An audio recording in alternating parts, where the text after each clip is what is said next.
All right, today I'm going to be going over the Kymco ATV. This is the MXU 500. This is a four-wheel drive. It's got an automatic transmission to it, and it's going to be independent rear suspension. I'm going to go over how to service this four-wheeler as well as a couple problems that we see on this four-wheeler. So just wanted to walk you through the different components on here. I'll show you the electrical components, some of the how to change the oil in it, oil filter, spark plug, just stuff like that. Going to go over a couple different things on this video.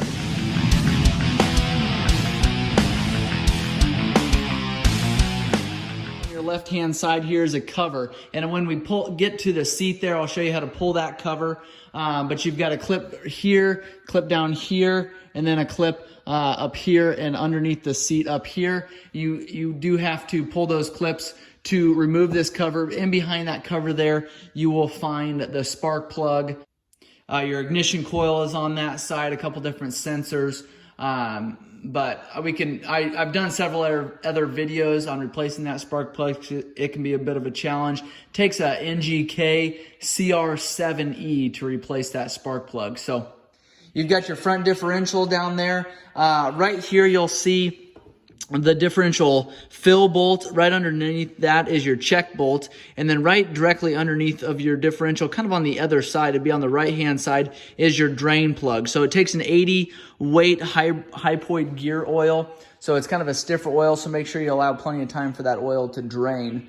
And then when you're going to fill that oil back up, and pull your fill plug there, which should already be filled, and then also your check bolt there should be pulled already, and you'll fill in your filled plug until it starts coming out of your check plug there. You'll put that check plug cap on, then that is enough oil in that front differential. You can see it's about a little less than halfway filled up at that check bolt point there. So on the left-hand side here is, on the side of your radiator shroud, is a bunch of statistics for this four-wheeler. It'll tell you spark plug gap, valve clearances. It'll tell you what kind of oil to use. Unfortunately, it doesn't tell you how much oil to use, but it's about 3.5 quarts on this model. You got your idle speed there, just a handful of different specs, and I'll try to get a close-up there so you can read those. And then it does say to refer to your manual for any other questions, but I hope to answer a lot of those questions here. On this right-hand side here, your fill plug is here. Your sight glass on this model is there, and that is engine oil. It sits back there a little bit farther. Some people may mistake that for transmission oil. That is all one oil on this machine, so if you drain your engine oil, you are also draining your transmission oil. It's not separate. So 3.5 quarts is about what you need there. That's the fill plug there. Then just keep an eye on your sight window there. Rear differential here, a little bit different on this machine, or on this on the rear. You've got your fill cap here, which also seconds as your check bolt. So when after you get done draining your oil, it takes a 12 millimeter to loosen that plug there. Pull that plug, let it drain for quite a while. Same oil, 80 weight hypoid gear oil, so it takes a while to drain. You've got your fill plug here. Fill it until it gets to the bottom of this fill plug, and then that's when you know your differential has enough oil in it. Put that plug in there, wipe everything down, and you're all set to go once you get that cap on there. Underneath your seat here, you've got a latch over here on the right hand side. Stick your hand underneath there and you'll see that latch. Underneath of there is your toolkit, handy to have with you, because like I showed you in that spark plug video, there's a couple sockets in here that you will need to replace your spark plug. You got a starter solenoid here and your battery here. You've got you've got a row of solenoids here, and then your fuses are underneath here. You've got lights, ignition, spare, fan. Those are all underneath here. Your air filter is underneath here. You've got 6 tabs holding that in. You just got to push those tabs back. They'll snap out of place. Underneath there, you will find a foam filter. You want to make sure you get that cleaned and re-oiled, reinstalled every time that you service your four-wheeler, and check it even more often than that, because you do not want that running clogged up. It'll starve that motor for air, and you'll have potential motor problems. To remove this side panel here, I said I'd show you how to do that. You've got a couple different tabs up here. You've got one tab here, here, and here, and then the 2 that I showed you down, or the 3 that I showed you earlier, 2 down there, and then one down on this clear down below here. When you remove that cover, you want to take and pull the back of it up, kind of towards, say, the battery. You want to pull that up and out, and then that'll also pull these tabs from the position that they're in. You don't want to just go straight out. Again, you'll just break those tabs off. Putting your seat back on, you've got a tab in the front here.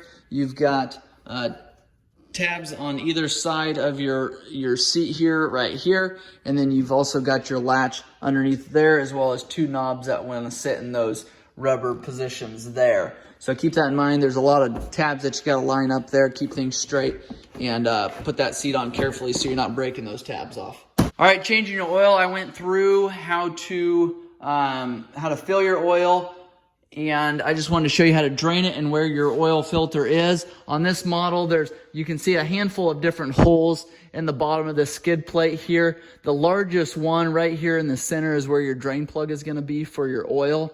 And again, it takes about 3.5 quarts, so make sure you allow plenty of time for it to drain.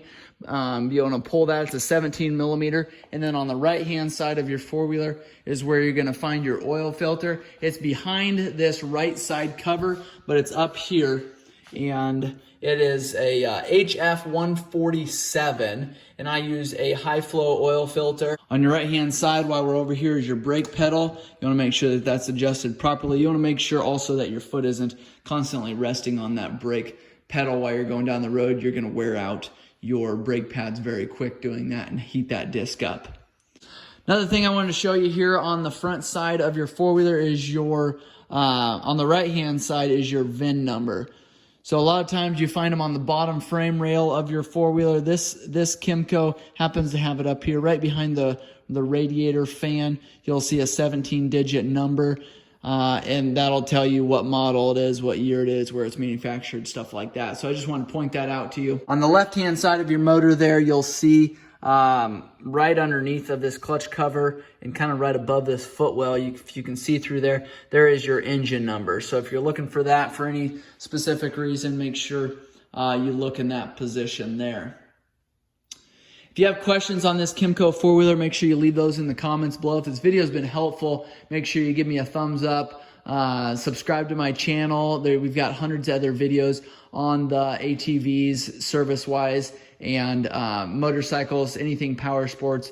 We post videos up there. We've got several hundred of them, and then we've got a lot more to show. So make sure you subscribe, hit the notification bell so you are notified when we post another video. We appreciate you watching, and have a good day.